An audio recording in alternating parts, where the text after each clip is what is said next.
we're going to move on, and we're going to talk about some parking and curb concepts. So these are things that we really want everyone who's a part of this process to be mindful of and thoughtful of as we share some of our key findings and as we start to engage with one another.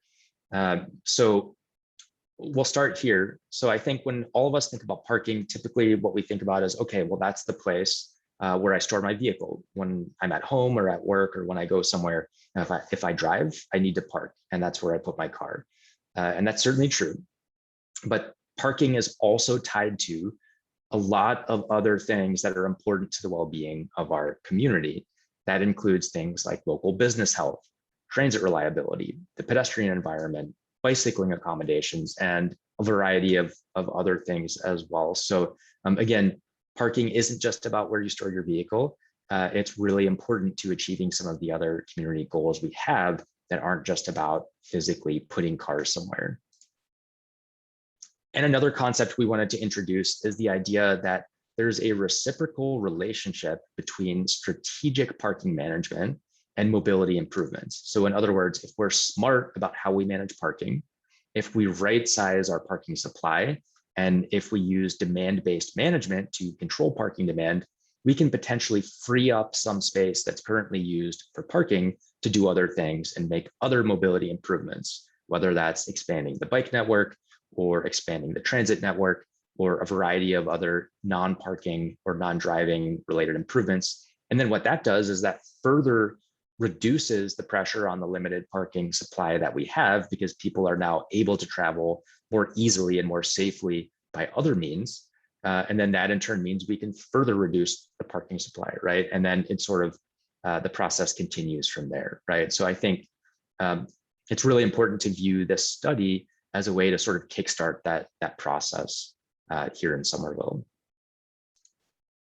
And another important thing to keep in mind is that there are so many diverse and different kinds of people in Somerville, and all of us get around in different ways. And many of us choose to get around in more than one way just as ourselves, right? So that's something we're trying to keep front and center throughout the study.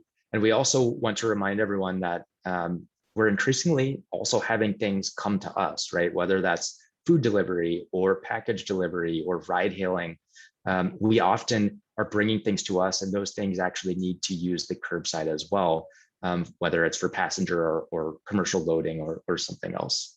So that's something we want to think about too. And then finally, that's also really important because we need to be considerate of how we're allocating our limited curb space to achieve some of these goals, right? So right now, 37% of Somerville residents drive alone to work, 34% take public transportation, and a total of about 58% are using non-driving modes. But if we look at how the curbside is managed, we'll see that the vast majority of the curb is actually used for parking, right? So that doesn't quite line up with how we actually see people moving and traveling today. And then if we look at our future goals, that disparity kind of becomes even more clear, right? If we look at our summer vision targets for non-driving mode share, we're talking about 75% of people not using a card, right? So in order to achieve that, we're going to have to be really strategic about curb management and make sure that we're allocating that limited resource in a way that actually facilitates those non-driving modes and makes the street overall a more equitable and inclusive place. And finally, we also need to remind ourselves that curbs can be flexible, right? They don't need to just do one thing all the time. And in fact, using our curbs for things other than just parking all the time can actually serve more people in our community. So if we think about a 20-foot curb space, which is the typical length of a striped parking space, if we were to use that space for parking, only about one person would be able to actually benefit from that space in 1 hour. But if we use that space for bike or scooter storage, maybe 5 or 6 or even a few more people could use that space. And then if we start thinking about using that 20-foot space for a parklet or a dining area or a retail area, we're now looking at maybe 10 or 15 or even 20 people who could actually benefit from that same space in that 1 hour period. So that doesn't mean that every part of the curb needs to be a parklet, certainly not, but it does mean that those uses can bring a lot of value when we implement them strategically. So with that, we'll move on to some of the key findings from our work up to this point. And again, our work at this point has really focused on evaluating existing conditions in Somerville. We're not proposing any policy changes today, and you will have an opportunity later on in this process to comment directly on any policy recommendations that do arise. But today is really about what's happening today. So we'll start here. So the first thing that we wanted to share was some of our findings from how the existing transportation network as a whole is functioning.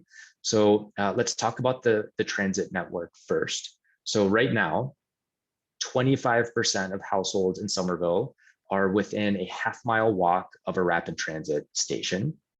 And when the Green Line extension comes online, that number is going to increase to 67%. So about 2/3 of the city will be within a half-mile walk of rapid transit. And that's important, right? Because if we think about changing the way that we allocate the curb, we need to make sure we have a good understanding of the access that people have to various modes of transportation. One thing that's also interesting here is if we look today, 25% of households are in that half-mile radius, and about 26% of the active residential parking permits are within that radius. So, pretty similar numbers. Those numbers line up pretty well. If we look at the future Green Line extension areas, 67% of households, but 74% of parking permits are within that area. And that's important because based on the Somerville zoning code, new residents of new buildings within transit areas are not actually eligible to get a residential parking permit. So essentially, we can expect that 74% number to fall and the overall density of residential permit parking to fall in those transit areas over time. Another thing we need to understand is the bike network, because of course, bikes and cyclists certainly interact with the curb quite a bit. And one way in which bike infrastructure interacts with parking is that protected bikeway designs may at times require curb space that was previously used for parking. And we also know that unprotected bike infrastructure needs to be managed carefully to make sure that conflicts between cyclists and that adjacent parking and loading area are avoided. So right now, 32% of bike facilities in Somerville are actually adjacent to parking or loading and are not protected. So I think it's another goal when we think about safety and comfort for cyclists to reduce that 32% over time.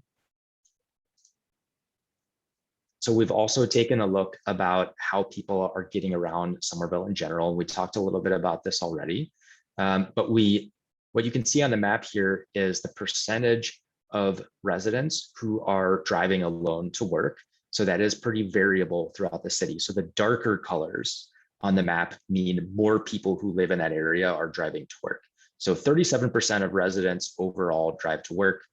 And you can see some areas like, for example, East Somerville or Winter Hill or Lagoon Square, a lot more people are actually driving to work who live in those areas versus the area right around, say, Davis Square, where a much lower percentage of people are driving to work, which makes sense, right, based on access to transit and some of the other things that we know. But another thing to keep in mind is it's not just residents who drive and who need access to parking. It's also workers and people coming into the city. And among workers traveling to Somerville, 57% of them are driving alone. So many more of the people coming into the city than the residents are driving, but it's important to make sure we're able to accommodate them as well, because they may not have a great way of getting to the city depending on where they're coming from. So that's something we're going to dive into throughout this study as well, balancing that demand between residents and workers who are coming in. So another thing that we've looked at is car ownership rates throughout the city. And again, this varies by neighborhood. So you can see on the map here, the darker colors represent areas with more zero vehicle households. So you can see definitely some differences throughout the city. What's interesting here is, again, Lagoon Square and Winter Hill tends to have the greatest amount of car ownership per household on average, right? Um, and what's also interesting is if we look again at East Somerville, there's quite a few zero vehicle households in East Somerville, even though we already saw on our previous map that more people in East Somerville are actually driving to work than average. So maybe they own fewer cars per household, but they're really relying on those cars to get to work in greater numbers than maybe some other areas of the city. So that's something we're tracking very carefully as well. Another thing that we've looked at is the presence of low-income households and how that relates to our parking supply and our permit program. So again, we've mapped here where low-income households are located. And again, another thing that we found is talking about East Somerville again, East Somerville has a higher proportion of low-income households. And I think coming into this study, some of us may have expected that lower-income households don't have as many cars, so maybe they're not parking as much. But what's interesting, and we'll show this later in this presentation as well, despite the fact that there are more low-income households in East Somerville, there's actually a very high density of on-street parking permits. So it's definitely important for us to understand that our low-income households really do have a need for on-street parking, and they may be relying on that parking to actually own a vehicle that they need to get to work. So we want to stay mindful of that as well. So with that, we'll move on to a discussion of how the existing curbside right-of-way is actually allocated today. So there are about 200 miles of curb on all of the streets in the city of Somerville. About 100 miles of that is what we would call vehicle accessible. So that means a vehicle can actually park there or load or pull over and stop to conduct some type of activity. The rest of the curb is no parking or no stopping for a variety of reasons. And if you look at this table here, you can see how that breaks down even further. So about 50% of all of the curb in the city is used for parking. Another 38% is used for vehicular travel lanes. So in other words, there's a travel lane for cars right up against the curb. So the curb can't really be used for much else. Another 19% of the curb features curb cuts, right? So actual physical curb cuts for driveways, which is interesting as well. And then about 11% of the curb features dedicated bike infrastructure. 2% is being used for bus stops or some other type of loading space. And then 1% actually has dedicated transit infrastructure, like some type of bus lane. So again, when we think about our goals for how people are going to move to and from and within Somerville, we need to think about how we're allocating this right of way to make sure that it's actually going to allow us to achieve those goals. So then if we zoom into just that part of the curb, that 50% that's actually used for parking, we can break that down a little bit further as well. So there's a total of about 24,000 on-street parking spaces throughout the city. That comes out to about 0.3 spaces per capita. And the percentage of the curb dedicated to parking varies a little bit by neighborhood, right? So an area like Davis Square, Powder House Square, and Ball Square, about 71% of the curb in that area is used for parking. And we can contrast that with, say, Assembly Square, where only 26% of the curb is used for parking. And that's in large part because in Assembly Square, much of the curb is actually used for travel lanes. But overall, most of the residential areas of the city have something between 50 and 70% of the curb being used for parking. So of course, there are a variety of different regulations for that parking. And of course, the predominant one is permit parking. So the vast majority of the city streets do require a permit to legally park. But we also have metered parking in our commercial squares. And we have time limited parking. If you think about streets like Highland Avenue or Medford Street, there's a time limit to park there, but they also allow typically permit parking as well. And then we have a variety of different loading zone types for commercial loading and passenger loading. We have accessible parking as well, and we'll talk a little bit more about that. And then a variety of different specialty uses, school parking, and different types of no parking zones as well. So quite a few different regulations going on throughout the city. And if we look at how that breaks down across the parking supply, really about 75% of all of the vehicle accessible curbs are being used for long-term vehicle storage. So that's something like your typical permit parking spaces. And then another 15% are being used for short-term vehicle storage, which might be, say, your metered spaces in a commercial area. So we have about 17,000 resident permit spaces, and then about another 3,000 time-limited spaces that also allow permit parking, and only about 800 metered parking spaces. And then, yes, we actually do, in fact, have some unrestricted parking in Somerville, about 600 unrestricted spaces. And then you can see also about 200 accessible parking spaces. So we really want to drill into that as well throughout the course of the study and understand, is that number sufficient?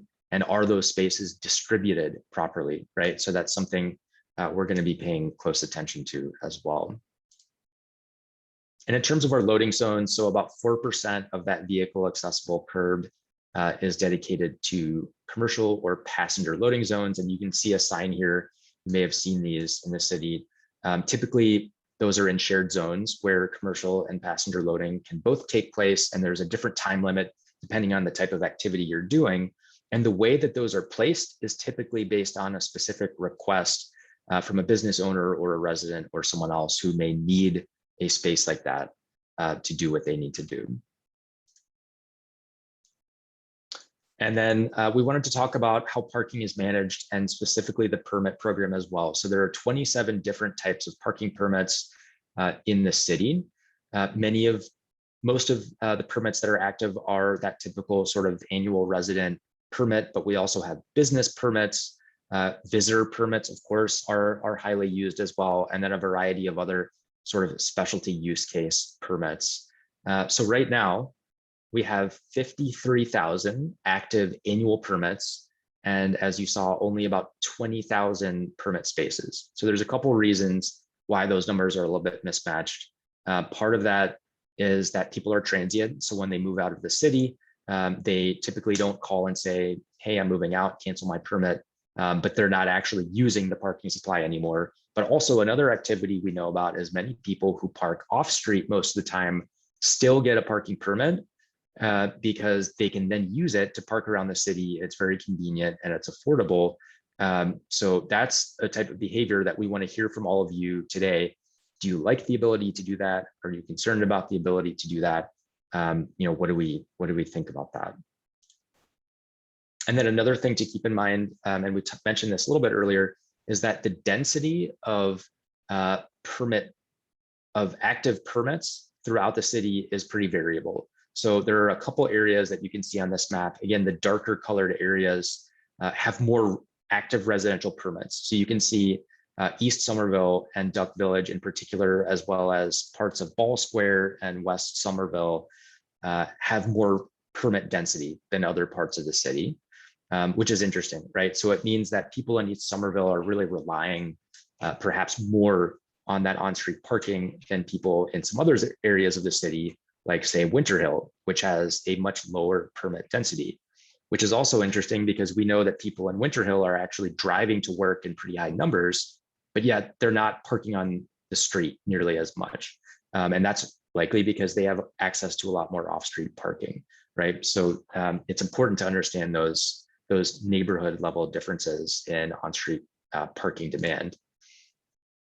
And then another way to look at that is we've calculated the ratio of permit spaces on the street in different neighborhoods versus the number of active permits. And you can see that that's in this rightmost column here. And you can see that varies quite a bit, right? So again, talking about East Somerville, 3.2 approximately permits per space.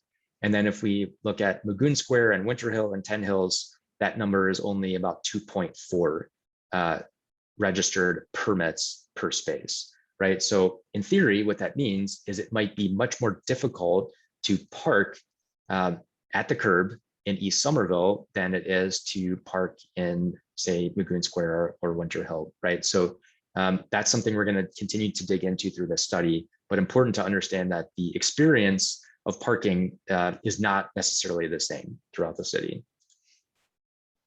So all of that really goes to say that we've learned a few things about how demographics relate to permit usage. We know that residential driveways typically reduce on-street permit demand. The presence of rapid transit typically reduces on-street permit demand.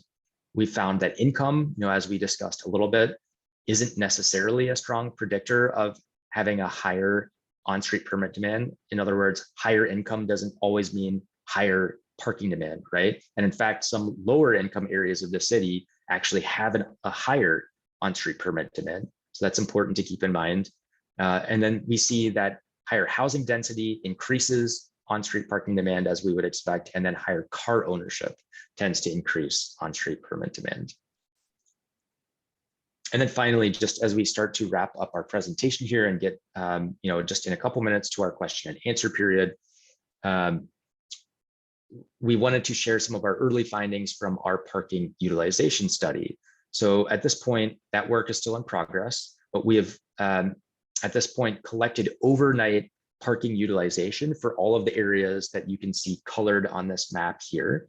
So we've tried to collect blocks in a variety of different neighborhoods throughout the city. And what we found is for that overnight residential parking peak, on average in the areas that we collected, parking is about 74% full. So again, that's on average. That's not every block in the city, right? But that means, yes, parking is very well utilized, but there are definitely still some spaces available. But it's important to keep in mind that if you look at the map here, for example, the red colored blocks, if you live on a red colored block, that means that block is 95% full or more, right? So the experience of parking on that block is going to be much more challenging than someone who lives on a block that is that blue color, which is 50 to 70% full. It's going to be much easier to find a space there. So yes, parking 74% full on average, but some blocks are definitely extremely full, and we understand that. So it's important to know that that experience can really vary depending on where you're located. So with that, I'm going to open the instructions here again and talk a little bit about this question and answer period. So we're going to ask people to raise their hands in Zoom if you'd like to ask a question. And we're also going to open up the chat. You're welcome to submit your questions by the chat window as well. And so we're opening the chat now. You can start to enter whatever questions you may have into the chat. And then Bryn and Kate on the call today are going to keep an eye out for those of you who may be raising your hands, and we'll try to call on you. And when we call on you, you can ask your question, and we'll get through as many of those as we can in the next 5 or 10 minutes. And then we'll also be moving to those breakout groups. So don't worry if your question isn't answered in this time. You'll be able to speak directly with us during the breakout session as well. So I'll pause there and we can start taking questions.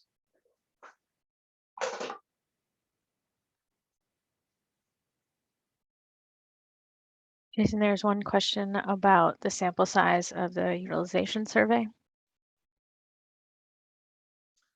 Yeah, great question. Happy to answer that. I can tell you that, again, for the curb inventory, we've surveyed every single block in the city. For the parking utilization study, again, that's still ongoing. I don't, off the top of my head, know the total number of miles. I want to say somewhere in the area of 30 miles of curb around the city were surveyed, but we can certainly share that exact number.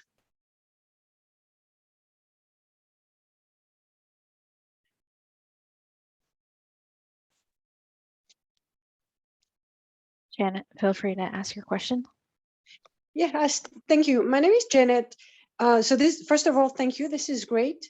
I wanted to see if you have a sense of how do you deal with the need for cars and transportation when it's not bound to Somerville? So a lot of us are going to commute for work outside of Somerville.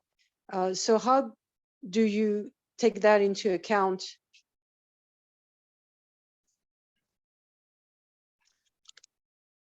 Great question. And if anyone else from the panel wants to answer that, I think that'd be great as well. I guess my sense is that again, we're really trying to strike a balance between of course our Somerville residents, but also workers and people who are coming into the city, who of course may have a totally different situation in terms of their access to transportation than what we have immediately in the city. And Janet, it sounds like if you're maybe a resident, but you're traveling, as you said, outside the city, depending on where you're going, transit may not be a great option for you. So we understand that, for some people, depending on where they're going or what they're doing, they may need to drive and park a car. For other people, transit may be a fantastic option. So I think that's what we want to emphasize, is just that diversity and that ability to choose to travel the way that you really need to. And we will be doing some thinking around regional travel data as well, right? To understand where people are coming to and from when they're either coming into Somerville or leaving the city to go somewhere else.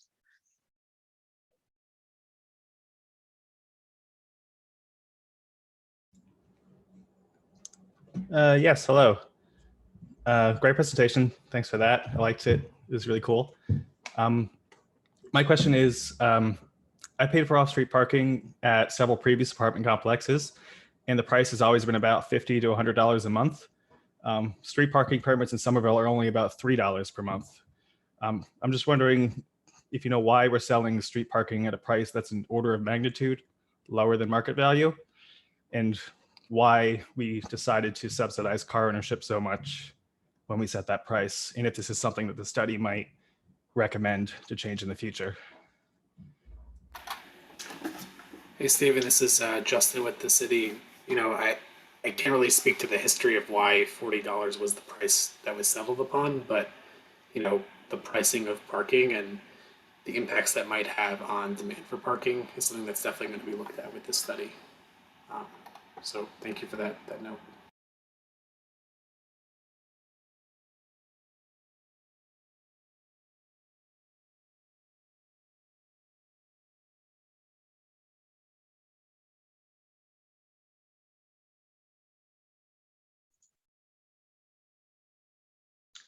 Okay, well, I see, not sure if anyone's raising their hand right now, but we do have quite a few questions coming in by the chat. So I think we can try to answer those as well.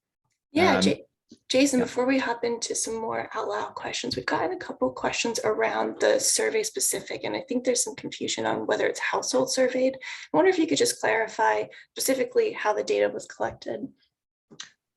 Yes, happy to do that. So as you saw, there are a couple different types of data that we're dealing with up to this point in the study. So the first is the actual curb inventory, which we physically collected out in the field. We went out and mapped on foot all of the curbs in the city. We're also actually going out to some areas of the city on foot and counting all of the parked cars on specific blocks to understand how full they are. And then we're also looking at parking permits, right? So the city has been able to share and provide a list of really all of the active parking permits in the city. So we're able to map those as well. So those are really the primary data sources that we've looked at so far. And to the question of how, the sample size, the occupancy was about 32 curb miles that are being collected. So it's not every street in the city, but we're hoping to get sort of a cross section of different areas of the city. And those curb miles amount to about 11% of all of the curbs in the city. And we specifically chose a good geographic distribution of them throughout the city.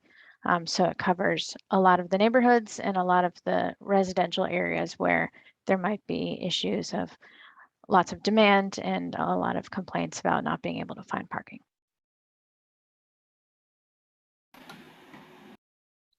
So how about Frank can ask his question next. Frank, you're still muted. You just have to accept the unmute and you should be able to chat.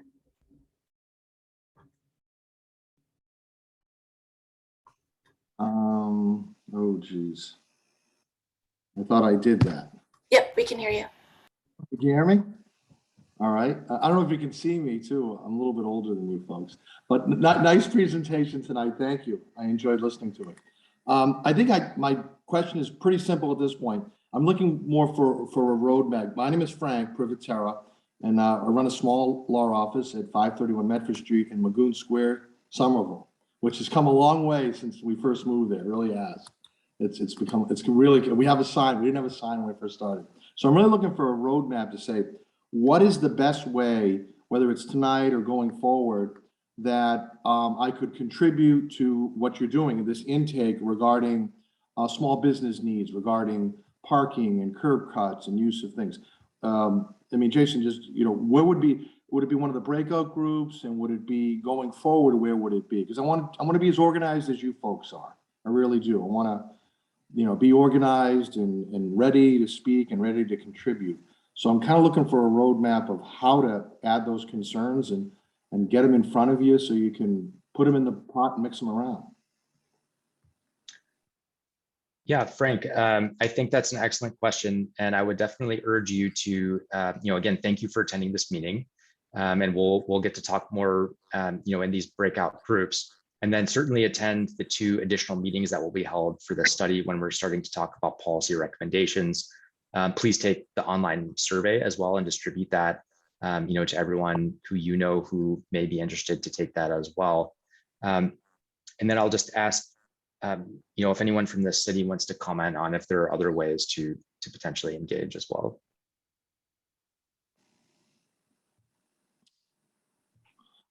Jason, I prepared something brief. Is it okay to say it's like or should I just wait for the right time? Just general input. I'm not sure. So depending on the nature of your comment, I think we do want to give, a variety of folks a chance to speak during this period. But when we get to the breakout group, you'll be able to certainly spend a little bit more time with the project team. And I think, again, I'm not sure the nature of your comment, but that might be the best place to do that. Okay. Is the breakout groups is one of the groups small business?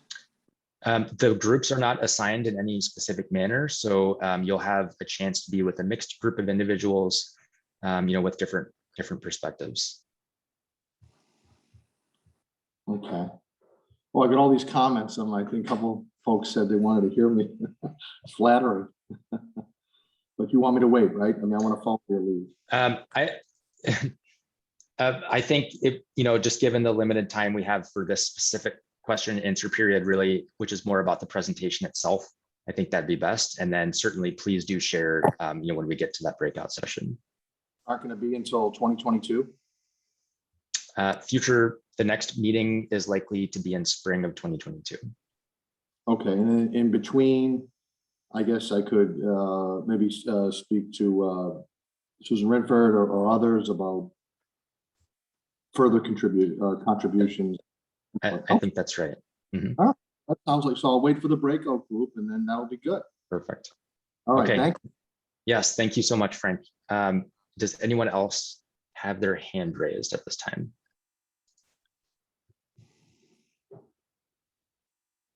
Yes, let me unmute Melissa.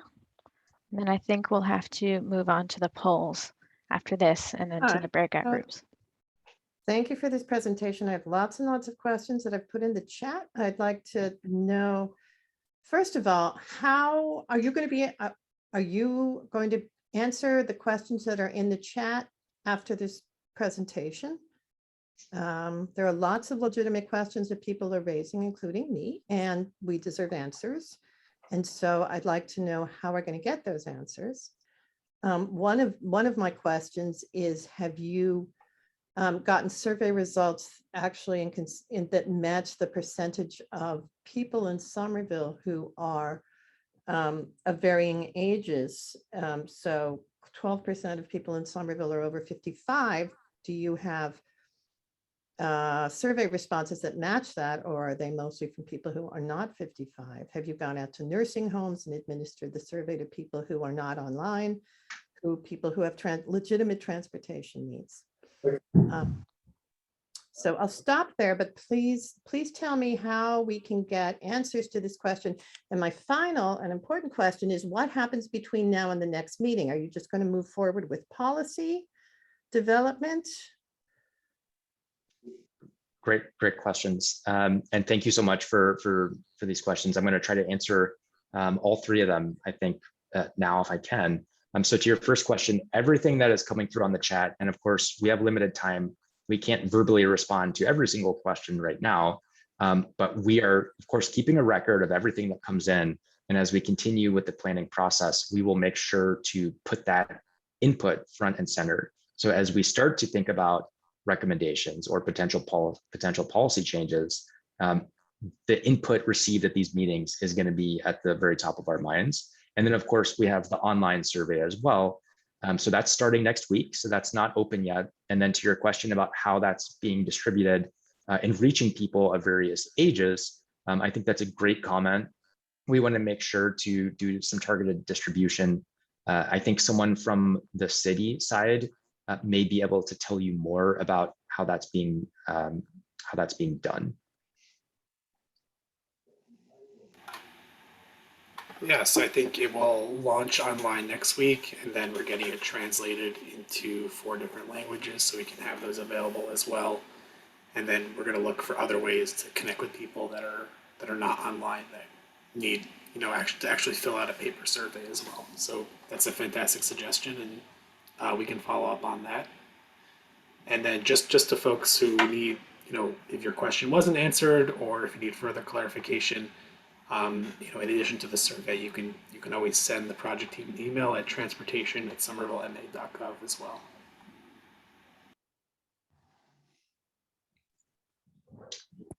Great. Okay. So, you know, I thank you so much, everyone, for your questions. Again, you know, we really appreciate all of the comments and questions in the chat, as well as the questions we were able to respond to verbally.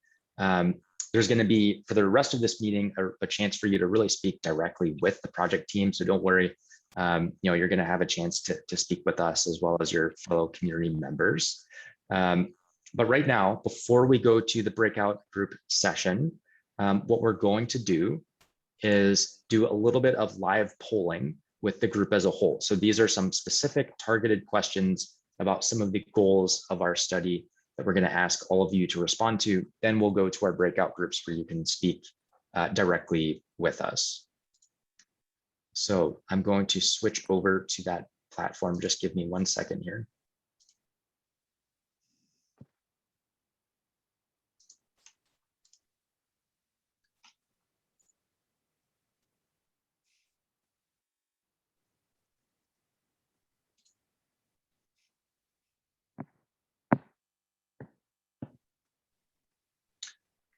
Okay, so we'll just spend a few minutes here conducting a live poll. And I think some other members, so the way this works is what you want to do is take your device or a separate device and go to www.menti.com. That's MENTI.com. And then you're going to enter a code. And that code is 7311. 5822. And our staff will also post that information in the chat if you need to see it, as well as a direct link to this poll. And if you click that link, it'll take you right here. So again, that's menti.com, MENTI.com, with the code 7311 5822. So it looks like quite a few of you are already in here and have figured out how to answer this first question. So the first question we're asking is, we'd like you to please rank the parking and curb management goals that you see as most important in Somerville. So these are the same 8 draft goals that you saw at the beginning of our presentation, and we're asking you to rank those in order, and then you'll have a chance to type some comments that you have about them in a second as well. So I'll just give a couple minutes for people to go ahead and respond to this question.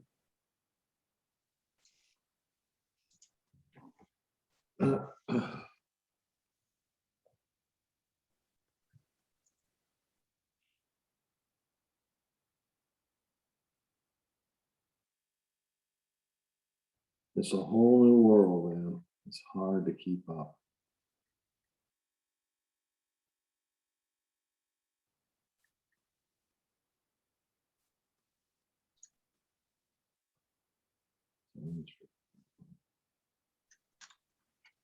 Okay, so I think just in the interest of time, we're gonna move on in a second here, but it looks like as the results are coming in, and again, you'll have a chance to continue to respond to this as we move forward, but it looks like a lot of us are saying that improving transit performance is very important, that expanding the bike network is very important, that advancing our equity goals and accessibility goals is extremely important. And then I see more sort of in the middle here, improving pickup drop-off safety is a priority, decreasing the drive alone mode share, maximizing curb effectiveness, and then a little bit further toward the bottom, giving people more space and improving commercial loading. So again, there's going to be questions similar to this on the online survey as well. So we would urge you, please respond to that too. But it's great to see some of this live feedback from all of you. And certainly we'll be taking these priorities in mind as we move forward. So with that, I'm going to move on to our next question. It looks like I think just about everyone has responded. So let's move on here.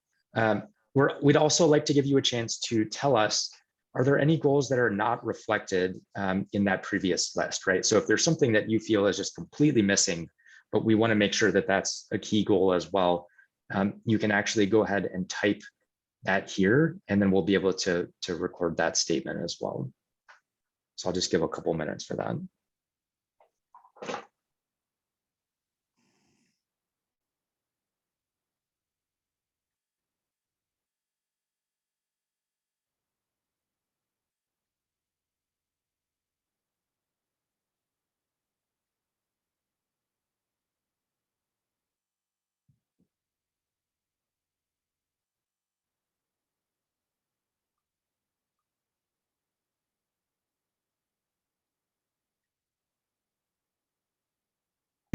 Okay, excellent. So many great responses are coming in, and I love seeing so much engagement. I don't know if we can read all of these here, but reduce speeding and dangerous driving. I think that's great and something important to consider. Outdoor dining and gathering space.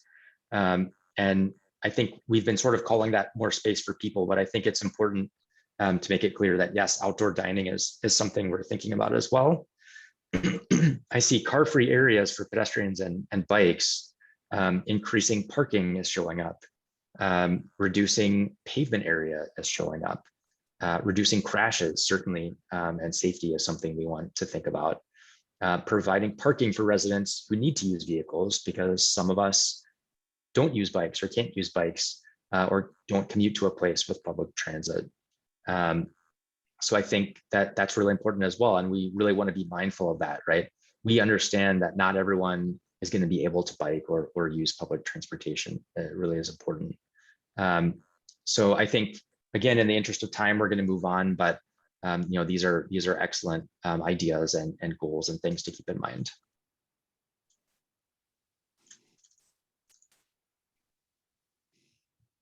Okay, so now we're just on to our next question here. We'd like to ask everyone to please rank in order your priorities for Somerville's curbside uses. And you can see we have seven different options here: walking, access for people with disabilities, transit, bike facilities and bike parking, parklets, retail and recreational space, commercial and passenger loading, and parking as well. So go ahead and rank those, and we'll just give you a minute or two to do that.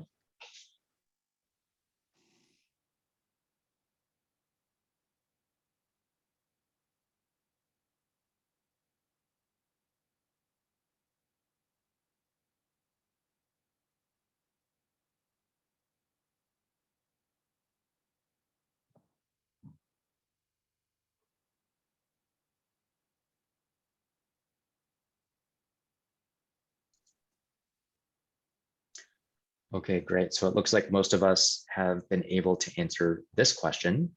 And it's interesting to see, again, transit is coming up toward the top of this list, followed by walking, and then access for people with disabilities, bike facilities and bike parking, and then parklets, retail and recreational space, and then towards the bottom, commercial and passenger loading, and then parking as well. So again, thank you for your input. And we're just going to keep moving on here because we want to save all that time for those breakout groups as well. So we're going to give you another chance here to please explain why you ranked things the way you did, or provide any additional comments on that curb space allocation. So we'll just give a few minutes to comment on that as well.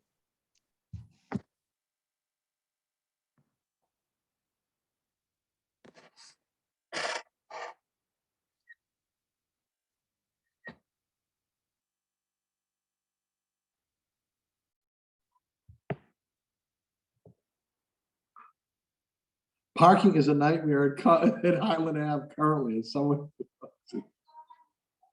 Yeah.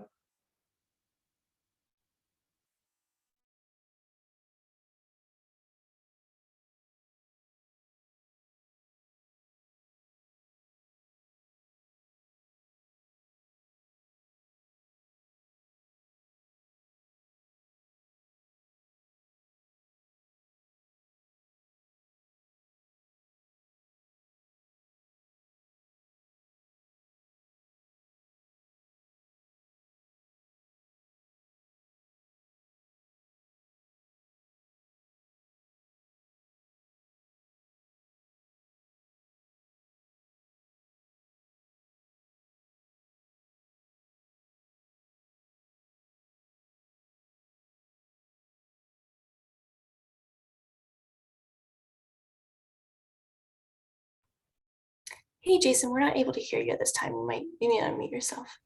Okay. Thank you very much, Kate.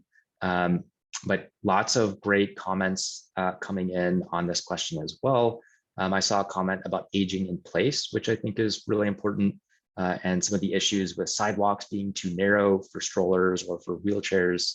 I saw a comment about businesses needing access to parking for their patrons as well. And it's definitely important to balance the needs of our businesses and our residents and all of our other stakeholders as well. So again, we're going to be tracking all these comments. Thank you so much. And we're just going to move on here again with our limited time.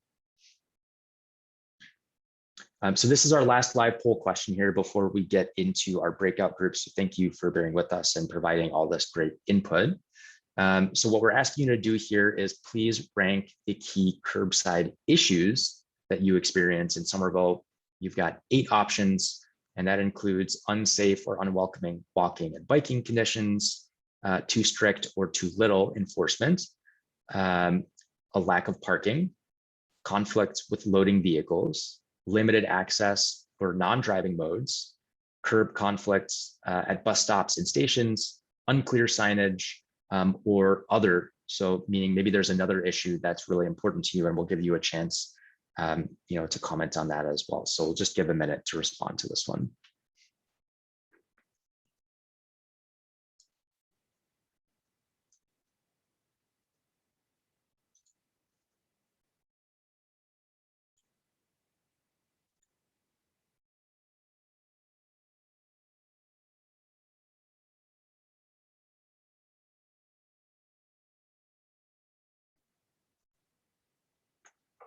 Okay, great. So it looks like almost everyone's responded, and it looks like unsafe and unwelcoming walking and biking conditions is really coming out as a top issue here, as well as limited access for non-driving modes. We're also seeing a lot of people concerned with curb conflicts at bus stops and stations, as well as conflicts with loading vehicles. Definitely some of us are concerned about too strict or too little enforcement, or a lack of parking as well. And then further toward the bottom, unclear signage, and then a few people have indicated other as well. So just again, in the interest of time, we're going to move on, and we're going to give everyone a chance to comment again. Explain why you ranked those issues the way you did. Maybe discuss why you chose other, or provide any other comments on specific curb issues. And then we're going to end this part of the meeting and go to our breakout groups, where you'll have a chance to go through a few more exercises with us and speak directly to the project team.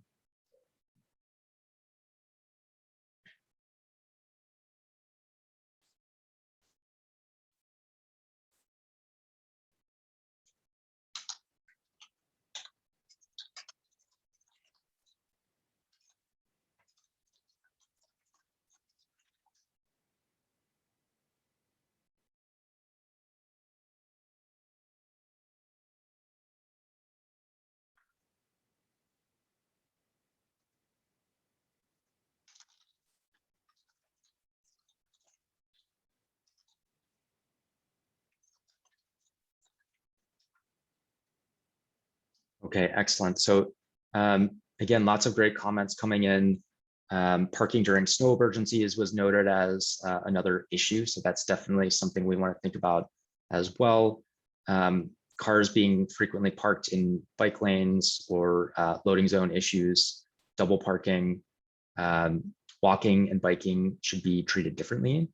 So we should break those out separately. And I think that's a really good point. That those are not the same thing and they interact with the street differently. Cars are loud in some pedestrian areas. Give planning priority in East Somerville since they seem to need cars the most. So lots of great comments here. And with that, I think we'll sort of end the live polling session. So thank you very much. And at this point, in just a minute, we're going to move to our breakout groups. And Bryn, whenever you are ready, you can start the breakout group session. Great, thanks. I will do that in a moment, but I've just given everyone the ability to unmute themselves in these breakout sessions because we do want you to talk and to interact and to discuss with one another. So you will now have the ability to do that a lot more easily.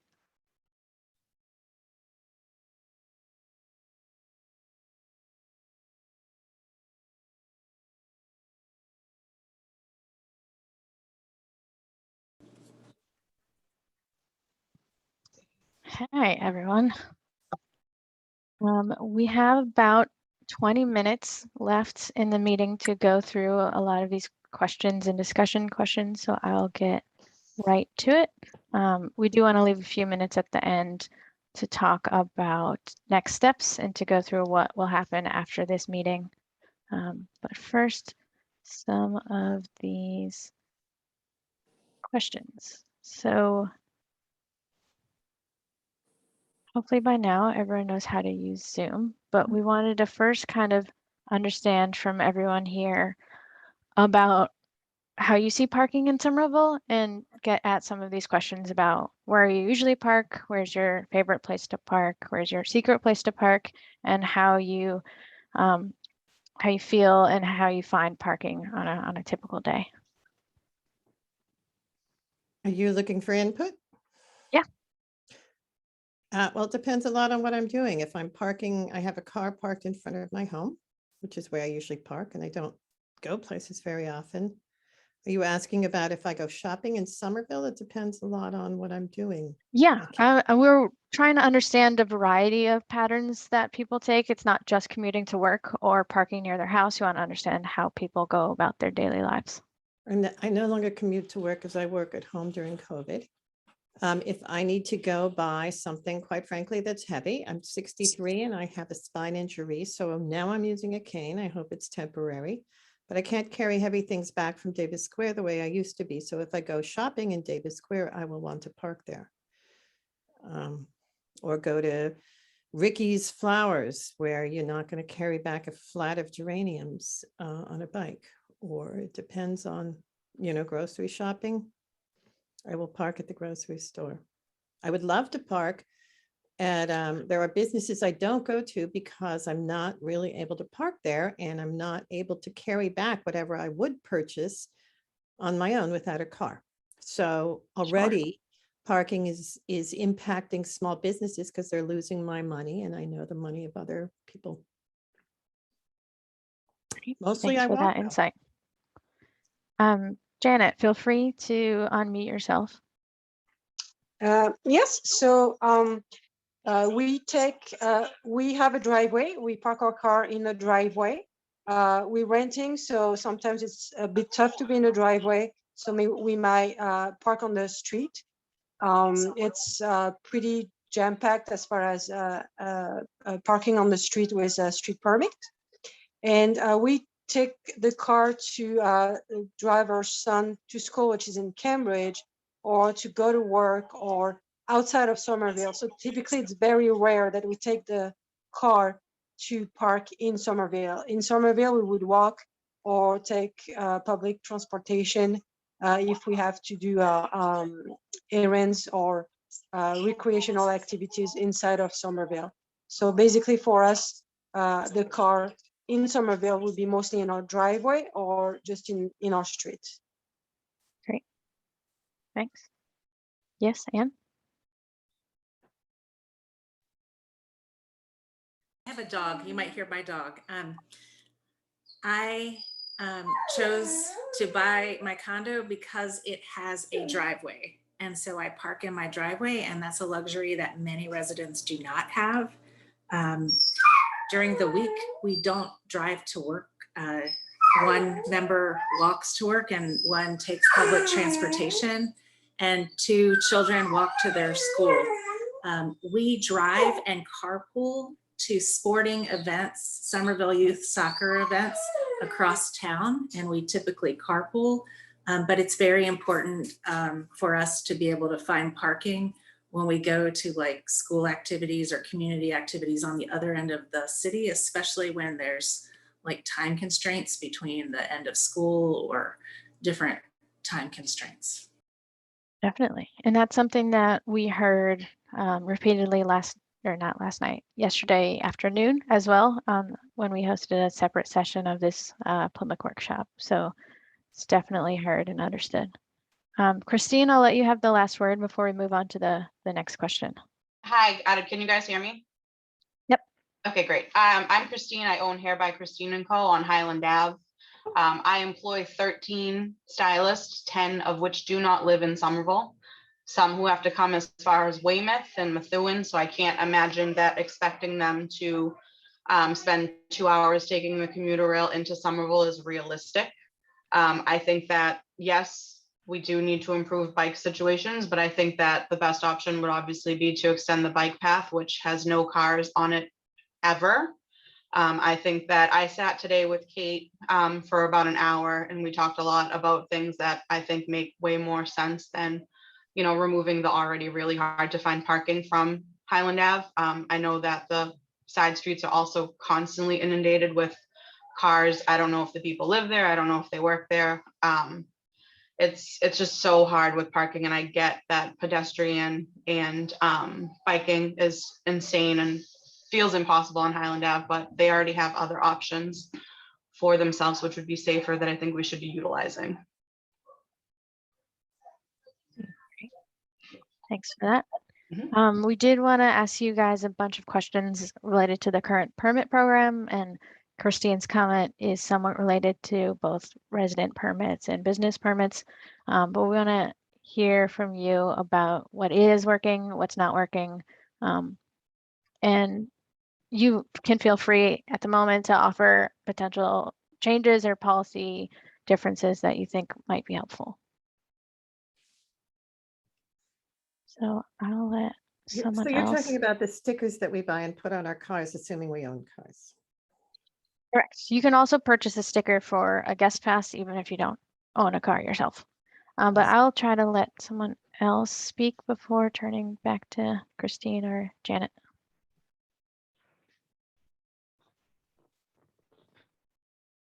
Okay. Well, one of the 3 of you, please talk again. Christine and Janet have their hands up. Thank you. So I wanted to say that, like, ourself also picked our place because we had drive off-street parking, but sometimes, like I said, we do need on-street parking. So we don't have any issues with the parking permit program. It's just the lack of space to actually park in the street. Okay. Is there a particular neighborhood within the city that you think is more constrained, or that you're speaking about? We're near Porter Square, so I don't know how that neighborhood is called, but the streets are very small, and I guess a lot of residents on the street own a car to commute to work, and yeah, it's fine. It's hard to find a spot, and especially when there's snow, obviously it becomes even more and difficult. So I don't have a good answer to that. We did pick our house because we have off-street parking. It's just sometimes it gets a bit difficult because we're a lot of tenants on the same house. Mm-hmm. I can talk about, we all, for the most part, have business permits, a few residential permits. My concern with the permitting is our salon is open from 10:30 till 8 p.m. So none of the business permits actually work realistically for us because the time frames that they are. And we usually get Highland Ave as the street that we can park on. So that's kind of useless when that's where we want our clients to park. So it's like how we don't really want to take up the parking for clients. And then because we work so late, I think, like I was telling Kate, it would be more beneficial to have a street that's close that you can park on versus Highland Ave, because when we're leaving here at 9:30, 10:30, God, I've been here since till 1 a.m. some days. I don't really want to walk 3 or 4 blocks by myself as a female down the street further than we need to or further than necessary. And when I bought my space, it had 4 spots out front, which were taken away for the Ball Square construction.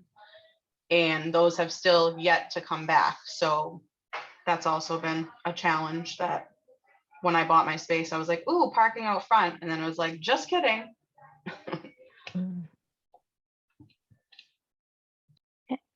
I don't think permits should be zone-based. I think that if you live in Somerville, you should be able to park anywhere you want in Somerville so that you can go to businesses or go to school events or go to whatever. That's my 2 cents.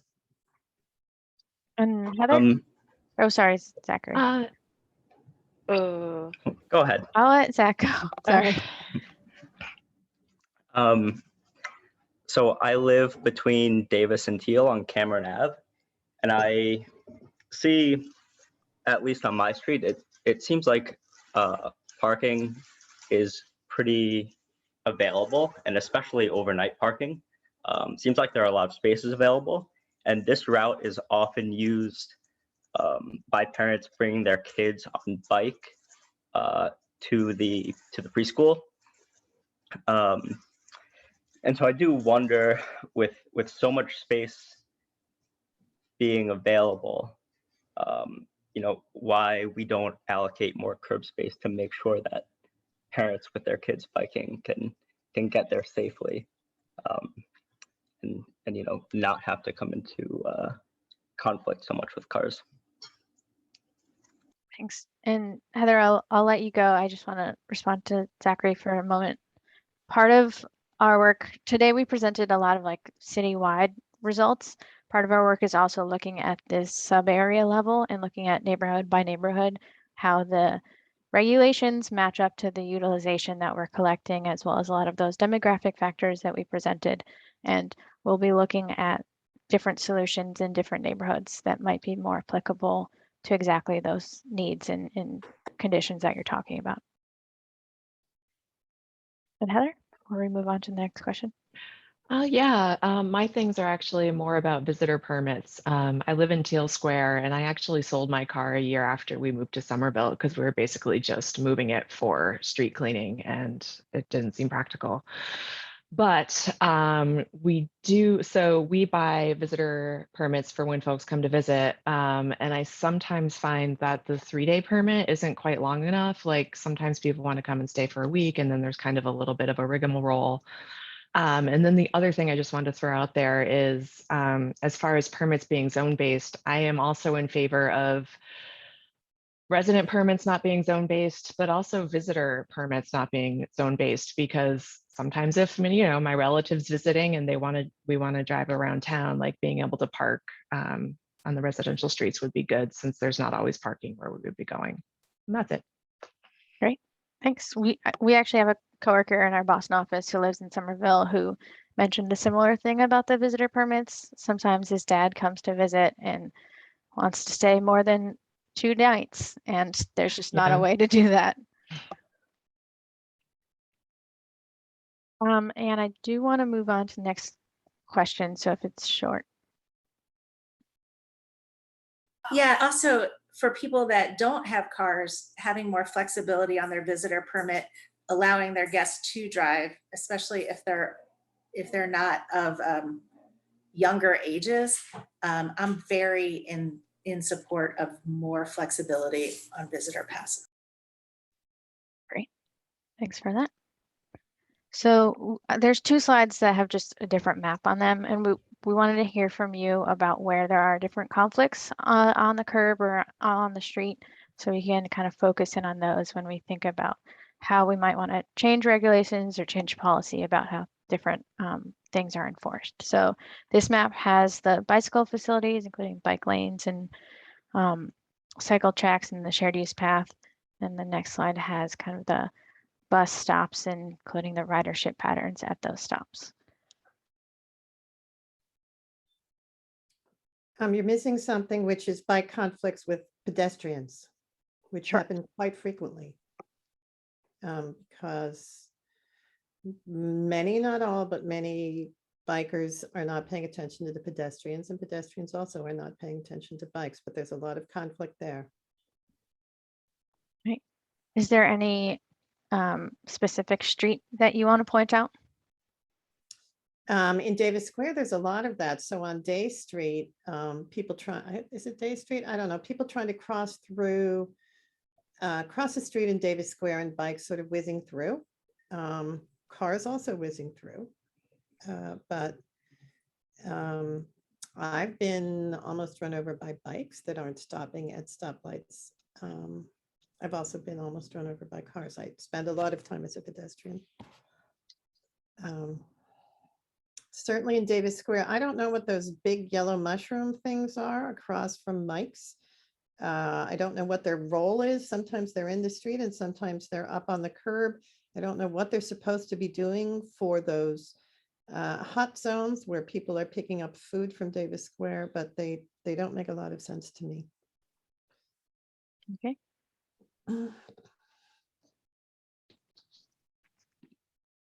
Gregory, did you want to comment? Sure. I primarily get around by bike, and I transport my kids to and from preschool and daycare that way. So I mean, yeah, my biggest conflict is with having a safe space to bike with them on major arterial roads. So like Beacon Street or Holland and College and things like that. Okay. Patrick? I also primarily bike for transportation within Somerville. Then my biggest issue is, again, the arterial roads. You're either in the door zone or intersections. It's very easy to get sideswiped by a car that's making a turn. So that's very important for me to make sure those are safe.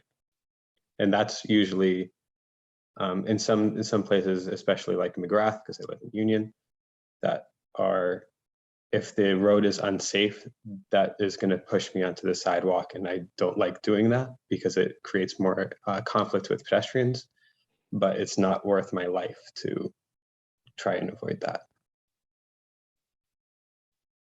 Great, thanks for the comment. Can I ask one question? Sure.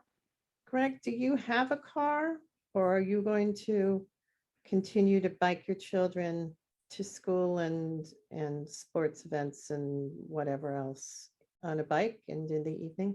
I do own a car.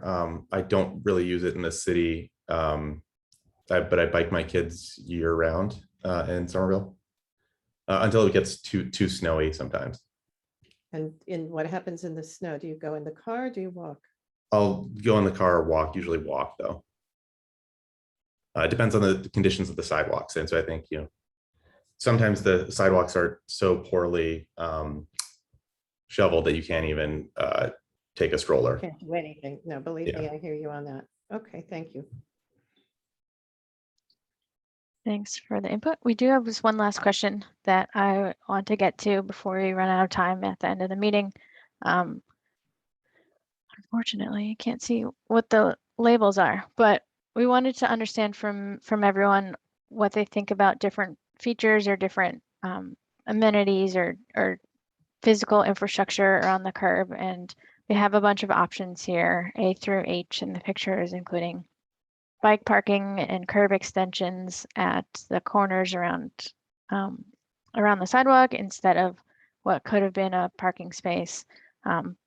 Bike and bus lanes, dedicated bike infrastructure, parklets and outdoor dining, curbs used primarily for residential parking or for passenger loading, such as a Uber or Lyft or a taxi, and short-term pickup and drop-off spaces that the city has installed in some of the commercial areas to help facilitate restaurant pickup or other short-term drop-offs. Let's have Sarah or Christine. Hi, I just wanted to, hi, I don't know if you am coming in clearly, but I'm speaking on behalf of the employees of Hair by Christine & Co. We're located on Highland. We have a lot of employees that do not live in the area. We also wanted to say that we're making this decision is a really ableist, privileged perspective.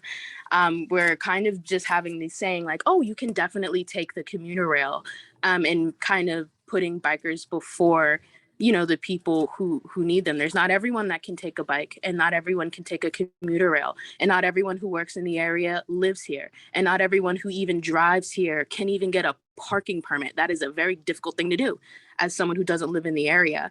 So I just, one question that I have is like, why are we catering to a demographic that is a very small minority? Not only that, but there's a bike path 12 feet away, it feels like, from Highland, and it goes from who knows where on one end and who knows where on the other end.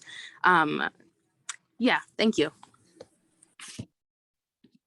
Thanks. We don't have an answer to that directly, and there is a separate process specifically about Highland Ave that the city is undergoing concurrently with this kind of more citywide study. But we are not yet at the point of talking about recommendations or specific changes.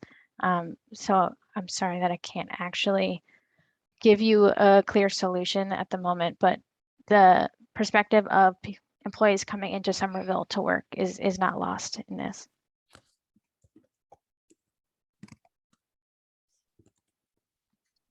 Well, also another thing too is there is some clients that come here and employees that do have Somerville residence stickers, and it is already hard enough to park. So regardless if you're coming into the city from another city to work here, own residents have an issue parking already. So I don't understand another thing, but I know you can't answer this, is why we are catering to something that is already so privileged with a bike path. There's no municipal lots for us to park in.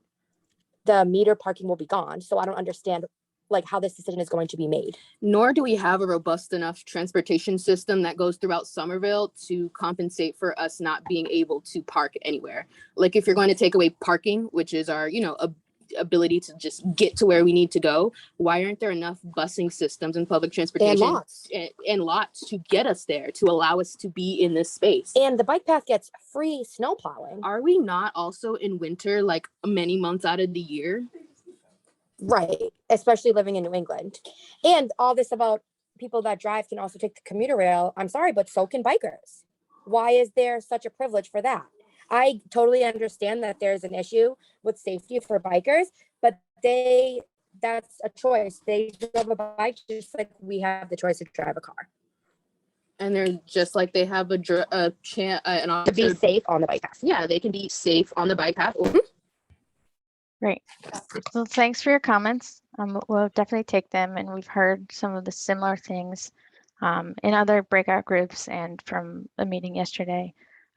We are quickly running out of time, but I know Patrick has his hand open, so I'll let him talk before we kind of close the rooms and have Jason return and talk about next steps. I didn't realize I still had my hand up, but one thing I Okay. did want to say that hasn't really been brought up here, that's in regards to parking, is, as I mentioned, intersections can be very dangerous. And the new on Somerville Ave, I think there's a picture there, and see the daylighting of the intersections, which we might have to lose one piece of parking for, makes those intersections much safer for everyone involved, both pedestrians, bikes, cars, everyone involved in there. That's something that I like to see in there. Great. Thanks, Patrick. What is daylighting? I don't know what that means. It is removing some of the parking or improving sight lines at intersections to make it easier to see people crossing the street as a pedestrian, as a cyclist, or even cars turning from right to left onto a different street. So it's So making you're it gonna have safe. somebody parked right against the curb and somebody walking hidden behind that. Okay, got it. Thank you. Exactly. Okay, so we do have to close the rooms, but thanks for all your input today.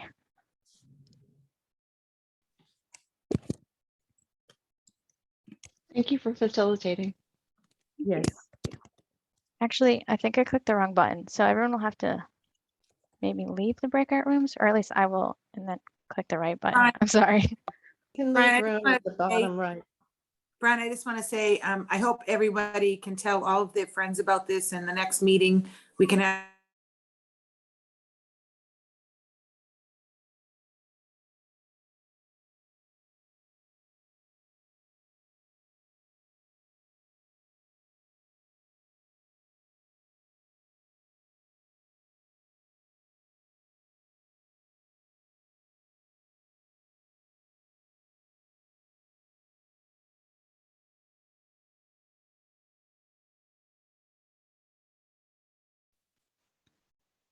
Thanks, everyone. I did sort of bungle that breakout room ending, but everyone should be returning quickly. At least it automatically closes in a minute and a half.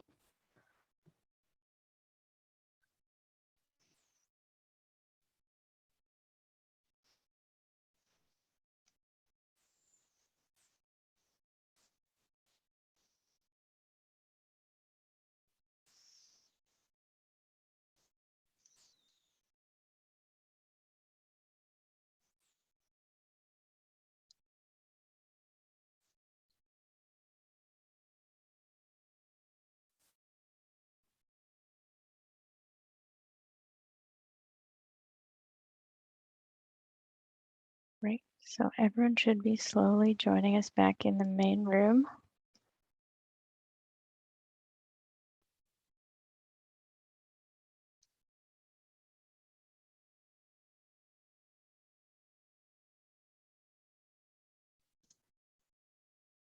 Okay, so I think many of us are slowly coming back to the main room here. And I just want to confirm, I think all of the breakout groups have closed. So thank you so much. It was great to get some input from all of you through our exercises. And again, just want to talk about a few next steps here before we wrap up. So looking at the study schedule, you can see this was our first community meeting, but we're going to be opening our online survey next week as well. So please do, even if you commented today, please do go ahead and fill that out and share it with your friends and family and neighbors, because we want to reach as many people as we can. And then we'll have 2 additional meetings. Our next meeting will likely be in April of 2022. And that'll give you a chance to comment directly on some potential policy recommendations that will be based on all of the input we received today and the online survey as well. And then some of the next things we'll be doing will be defining some future scenarios, what we think parking and curb use will look like in the future in the city. We'll be modeling those and then reporting back to you all on what we find, if changing certain policies will change parking demand or how we're using the curb. And then next slide, please. And then we'll be developing recommendations, and those could really span a whole range of things, everything from strategies to reduce parking demand or expand parking capacity in some way, or even expand the parking supply using technology, improving the way that we're administrating and operating parking or enforcement, and then of course, improving safety and equitable access as well, and many, many more. And we'd love to get your feedback on those as well. And then finally, we'll be coming up with our final report and implementation action plan. And that will give us a chance to also create what we call a curb space prioritization framework, which means we'll be able to identify different types of streets in the city and actually make recommendations around how we can prioritize the curb use on that specific type of street. So stay tuned for that. And I think with that, that will do it for our presentation today. But again, thank you so much. Stay tuned. Please join our further meetings, take our online survey, and be on the lookout for more emails and communication from us with some of the findings from this meeting and our other efforts.